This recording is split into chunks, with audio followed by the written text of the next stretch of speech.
तो आज के अपना चैनल दीक्षा एकेडमी में आप सभी का हार्दिक स्वागत और अभिनंदन है। आज मैं आप लोग के समक्ष क्वाड्रेटिक इक्वेशंस का एक बड़ा ही इम्पोर्टेंट वीडियो लेकर के आया हूँ। इस वीडियो के अंतर्गत आप सबसे पहले द्विघात समीकरण, क्वाड्रेटिक इक्वेशंस का मतलब होता है द्विघात समीकरण, द्विघात समीकरण के बारे में जानेंगे। ये द्विघात समीकरण होता क्या है। तो सबसे पहले हम जानेंगे ax square plus B X plus C equal to 0 होता है। जब इस ax square plus B X plus C के फॉर्म में रहेगा तो इसी को हम क्या कहेंगे, क्वाड्रेटिक इक्वेशंस कहेंगे। In the form of ax square plus B X plus C is equal to 0। ये क्या है? It is known as quadratic equation form. यही क्वाड्रेटिक इक्वेशन फॉर्म है। इस में हम सबसे पहले हम आपको एग्जांपल के थ्रू कैसे आप मूल निकालेंगे, मूल निकालने की विधि हम बताएंगे। जैसे मान लीजिए हमने ले लिया X square plus 5x plus 6 equal to 0 है। तो हम आपको फर्स्ट पहले मेथड बताते हैं, उसके बाद सेकंड मेथड बताएंगे आपको, उसके बाद ट्रिक बताएंगे कि इसमें ट्रिक क्या लगेगा। तो सबसे पहले फर्स्ट मेथड क्या है कि मूल निकालने के लिए फर्स्ट मेथड एक्स स्क्वायर को हम फर्स्ट को लास्ट से मल्टीप्लाई करते हैं। तो सब फर्स्ट को लास्ट से जब मल्टीप्लाई करते हैं तो 6x स्क्वायर आता है।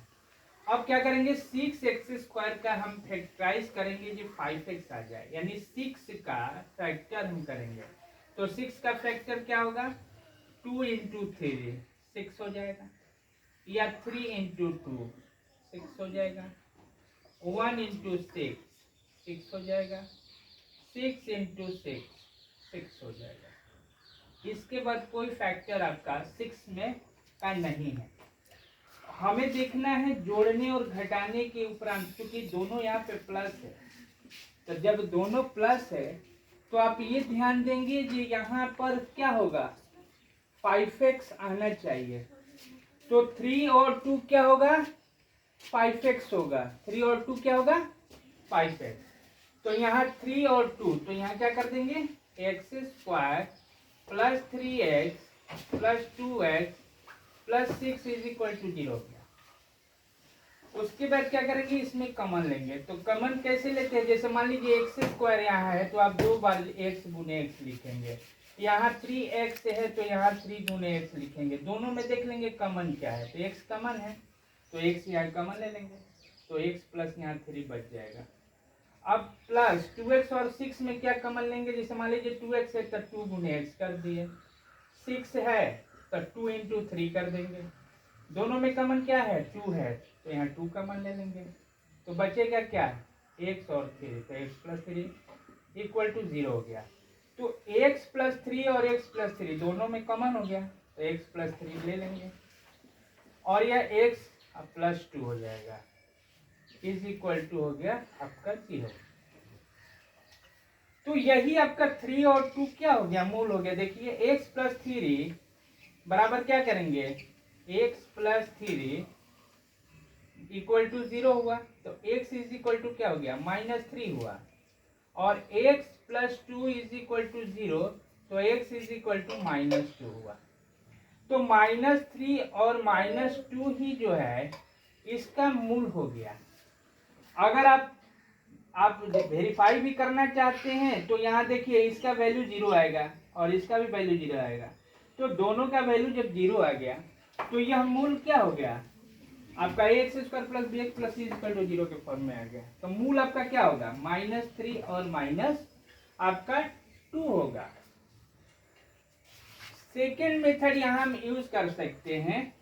सेकेंड मेथड में क्या है, जैसे मान लीजिए हमने लिया X square plus 5x plus 6 है, ये बराबर हम क्या करेंगे, 1 करेंगे। यहाँ पर क्या है, इसका कोफिशिएंट क्या है, 1 है। x का कोफिशिएंट यहाँ क्या है, 5 है और 6 तो अचर है। तो यहाँ क्या करेंगे, एक a इज इक्वल टू 1 हो गया और b इज इक्वल टू क्या हो गया, 5 हो गया, और c इज इक्वल टू क्या हो गया, -6 प्लस 6 हो गया, यानी सी का वैल्यू 6 हो गया। तो सबसे पहले हम क्या निकालेंगे, डिस्क्रिमिनेंट निकाल देंगे, डी का वैल्यू निकालेंगे। तो बी स्क्वायर माइनस 4ac होता है। तो बी स्क्वायर यानी 5 square minus 4 into 1 into 6 25 minus 24 हो गया, यानी डी का वैल्यू आपका 1 हो जाएगा। डी का वैल्यू कितना होगा, 1। तब यहाँ क्या करेंगे, x का मूल निकाल देंगे, नेचर रूट। तो x is equal to minus B plus minus root D आप करिए, चाहे बी स्क्वायर माइनस 4ac करिए, क्योंकि डी का value B square minus 4ac है। तो आप बी स्क्वायर माइनस 4ac पर या तो आप डी पुट करिए या बी स्क्वायर माइनस 4ac लिखिए बाई 2 है। तब यहाँ देखिए माइनस बी यानी b का वैल्यू क्या है, यहाँ पे 5 है तो यहाँ पे माइनस 5 हो गया, प्लस माइनस डी का वैल्यू क्या है, √1 हो गया बाई 2 है, 2 इंटू 1 तो ये हो जाएगा -5 प्लस माइनस 1 का √1 होता है बाई 2। अब क्या करेंगे, एक बार इसको जोड़ दीजिए और एक बार क्या करिए, घटा दीजिए। तो एक बार जोड़िए, -5 प्लस 1 बाई 2 तो ये हो गया -4 बाई 2 करेंगे, कितना हो गया 2, यानी यहाँ पे माइनस क्या हो गया 2 हो गया पहला मूल, और दूसरा मूल क्या होगा, एक बार घटाइए -5 माइनस 1 बाई 2 करेंगे तो ये हो गया -6 अब बाई 2, 2 3 जा 6, यानी दूसरा मूल क्या हो गया -3 हो गया। देखिए दोनों मेथड से आप आसानी से x का मूल आप आसानी से निकाल सकते हैं। तो ये आप इस मेथड से भी निकाल सकते हैं, ये आपका सिंपली मेथड है, इसके द्वारा भी आप निकाल सकते हैं। इसके बाद देखेंगे दोस्तों, इसके पूरे पैटर्न के बारे में जानेंगे, पूरे कंसेप्ट फॉर्मूला देखिए। जैसे हमने लिया सम्स ऑफ जीरो, तो सम्स ऑफ जीरो को क्या कहते हैं, मूलों का योगफल। सम्स ऑफ जीरो का हुआ मूलों का योगफल, इसका फॉर्मूला होता है -b/a,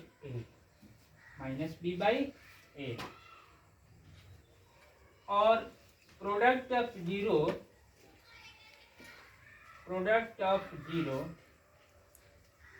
मूलों का गुणनफल। तो मूलों का गुणनफल जो होता है वह c/a होता है, मूलों का गुणनफल। तो ये बताइए कि जब मेरा मूल जो है माइनस क्या आया था 3 आया था और -2 आया था, ये ना मूल आया था। तो इससे को हम क्या करेंगे, जैसे हमने लिया था x² plus 5x plus 6 equal to 0, तो हमने बताया कि ये बराबर 1 हो गया, इसका b बराबर हो जाएगा आपका 5 और c इज इक्वल टू 6 हो जाएगा। तो जब यहाँ हम निकालेंगे मूलों का योग, तो मूलों का योग क्या हो गया, मूलों का योगफल। तो देखिए माइनस यहाँ 3 था, यहाँ पे -2 था, तो मूलों का योग क्या होता है -b/a। तब यहाँ पे क्या करेंगे आप, -5/1 इज इक्वल टू -5 कर देंगे मूलों का योगफल। देख लीजिए यहाँ पे जोड़ करके भी देख लीजिए, -3 -2 -5। तो फॉर्मूला पर भी देख सकते हैं मूलों का योगफल -b/a। तो देखिए b का वैल्यू 5 है, इस फॉर्मूला पर रखें -5/1 यानी -5। अब क्या है, प्रोडक्ट ऑफ जीरो मूलों का गुणनफल। तो प्रोडक्ट ऑफ जीरो क्या हो जाएगा c/a। तो c आपका कितना है 6 से है, तो यानी आपका 6/1 हो जाएगा, यानी 6 हो जाएगा। अब इन दोनों को हम मल्टीप्लाई करेंगे, जो हमारा मूल निकल करके आया है -3 और -2 को मल्टीप्लाई करेंगे तो मूलों का गुणनफल कितना आ जाएगा 6 आ जाएगा। इसलिए सम्स ऑफ जीरो -b/a और प्रोडक्ट ऑफ जीरो c/a। अब यहाँ क्या करेंगे, मूलों का जो स्क्वायर ऑफ क्वाड्रेटिक इक्वेशन, यानी मूलों के वर्गों का जो योग होता है, मूलों के वर्गों का योग, मूलों के वर्गों का योग। तो मूलों के वर्गों का योग कितना होगा? -3 का स्क्वायर 9, 2 का स्क्वायर कितना हो गया? 4, 9 और 4 13। तो यहाँ पे आपका फॉर्मूला क्या हो जाएगा? बी स्क्वायर -2ac/a² हो जाएगा।